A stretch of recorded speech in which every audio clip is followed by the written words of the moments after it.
Hello everybody, and today is still April 19th, and welcome to Enjoy the Movies, where I now put in my 2 cents about movies. Now, I just done this thing about Quentin Tarantino, so I was like, oh man, I mentioned Grindhouse, but, I didn't review it, so might as well just do a separate one, because I also wanted to talk about the other Grindhouse feature. Now, for those of you who don't know, Grindhouse, as presented in the theaters, was actually 2 feature-length films put together, and I guess Quentin Tarantino and Robert Rodriguez wanted to do some collaborative effort because there were double features shown all the time, way back in the day in the theater. But it doesn't really happen that much anymore. I know there's some local drive-in theater, which is like a 40-minute drive from here away, but they do double features all the time. Except for the problem is drive-in theaters aren't really that popular anymore, so they're hard to find nowadays. I've actually never been, so needless to say, definitely an interesting experience. I personally myself did not see this Grindhouse presentation in the theater. I've heard that there's a couple of, cuts and slices of the film just kind of cut out compared to the extended DVD versions, and it was shown all at once with intertwining fake movie trailers, which, movie trailers are what they used to splice into the movie in the double feature days. But, as far as I know, that's pretty much, what went on during the Grindhouse days. Now, these 2 movies, I guess there was some inspiration between the 2, Tarantino and Rodriguez, to do something together, and I believe they actually co-wrote both stories, but they each decided, oh hey, why don't you direct one and I'll direct one. So that's the impression that I got reading into what I read a little bit. But needless to say, very interesting films. Let's start with, the 2 films are called Death Proof and Planet Terror. So let's start with Death Proof. Death Proof is the movie that Quentin Tarantino directed. And rough plot is basically about a bunch of women who go to a bunch of bars, and they go and they meet this old guy played by Kurt Russell, which I guess his character has this huge car which is supposedly death proof, and then you find out later that it's only death proof in the driver's seat, which will play an important role. Now, there's a couple surprising moments in this movie, but you realize that, wow, it's like crazy, ridiculous, and sadistic how this character plays out, and it's very how should I say, it's pretty disturbing. Let me just say that the way this character acts is very disturbing. Honestly, I myself, thinking it was a Quentin Tarantino film, I did not feel that it fit in the flavor with all the other Quentin Tarantino films. I felt that it was a little bit different, and I was kind of actually disappointed with it.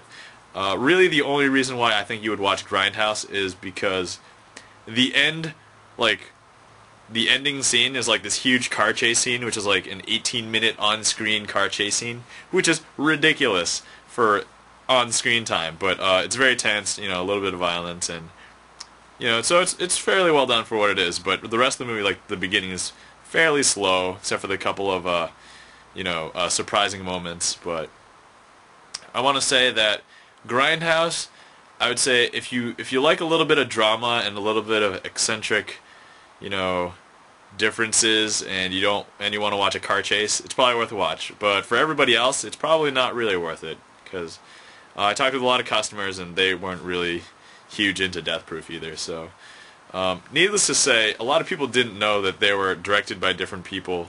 But I guess it's okay, because they were under the impression that they probably collaboratively worked together, which they did. And a lot of customers came to the store, and they were really disappointed that each movie came out separately. Not only did they come out on separate DVDs, but the release date was not the same for both movies. Like, I think there was a month in between where Death Proof had come out first, and then Planet Terror came out on DVD. And they were both Blockbuster exclusives, too, so you couldn't get them anywhere for, like, a month or 2. And so that was that. And in all honesty, just some people don't understand what exclusive means. That means we have it for a temporary amount of time where nobody else has it. So anyway, I digress. So back to Grindhouse. So Death Proof, I liked it, but I was really disappointed. I mean, I think if I wasn't expecting, I think, okay, so this is where the whole movie branding thing comes into play, and, you know, I don't like it, because I expected something from Quentin Tarantino, and it wasn't quite delivered, in my personal opinion, so that was that. Anyway, moving on. So, the next one I want to talk about is the other Grindhouse feature, which is called Planet Terror. And this movie is a crazy, ridiculous, noxious gas zombie movie with crazy violence, blood, guts, gore, except it's all done in really bad 80s special effects. And it deliberately has bad special effects because it wants to reflect that old, you know, style of filmmaking. And this movie was very, very amusing. I liked it a lot. That was very funny. Had a lot of good action scenes. And there, honestly, I don't think there was too much wrong with it, except for the fact that there was like deliberately bad editing errors in the movie, and I'm fairly certain they threw them in there deliberately because of the style. So, and oh, if you ever saw the trailer, the big thing about this movie is there's this girl with a machine gun leg, and it's great. Now, honestly, there wasn't too many big name actors that I was familiar with in this movie, except for Bruce Willis. So, but he played the bad guy. You know. I usually see him as the good guy, but he plays the bad guy in this one, so.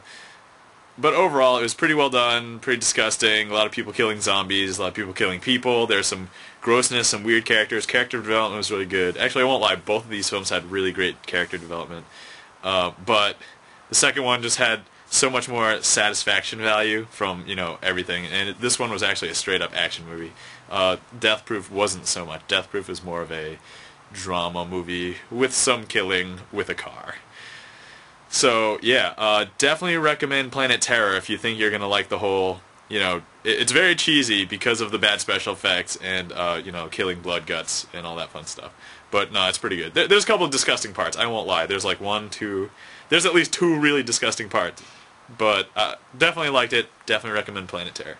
So needless to say, Grindhouse, as great as it was, I didn't realize how badly it did in the box office. I was looking at the numbers, and like the predictions were like 2 or 3 times as high as what it actually pulled in opening weekend.